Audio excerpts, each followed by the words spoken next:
എപ്പോഴും ആലോചിച്ചിട്ടുണ്ടാവുന്ന ഒരു കാര്യമാണ് ഈ സ്വപ്നം ഫലിക്കുമോ ഇല്ലയോ എന്ന്.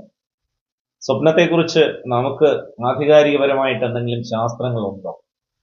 തീർച്ചയായിട്ടും ഉണ്ട്. വേദവ്യാസ മഹർഷി ഈ ലോകത്തിലെ എല്ലാ തരത്തിലുള്ള വിദ്യകളെക്കുറിച്ചും അദ്ദേഹം പ്രതിപാദിച്ചിട്ടുണ്ട്. അതിൽ മനുഷ്യന്റെ ജീവിതാനുഭവങ്ങളെ കുറിക്കുന്ന ശാസ്ത്രങ്ങൾ വളരെ കൂടുതലാണ്. അപ്പൊ ഇപ്പോൾ നമ്മൾ പറയുന്നത് അദ്ദേഹത്തിന്റെ വളരെ പ്രധാനമായ ഒരു ശാസ്ത്രം, സ്വപ്നശാസ്ത്രം, അതിനെക്കുറിച്ചാണ്. നാഗങ്ങൾ ചിലപ്പോൾ പത്തി വിടർത്തി നമ്മളെ കൊത്തുന്നതായിട്ടോ ചീറ്റി വരുന്നതായിട്ടോ ഒക്കെ കാണാറുണ്ട്. എന്നാൽ ആ നാഗങ്ങളും സർപ്പങ്ങളും രണ്ട് വിധത്തിലാണ്. വിധത്തില് നമ്മൾ ഏത് തരത്തിലുള്ള സ്വപ്നങ്ങളാണ് കാണുന്നത്? യാമങ്ങൾ എന്ന് പറഞ്ഞാൽ എന്താണ്?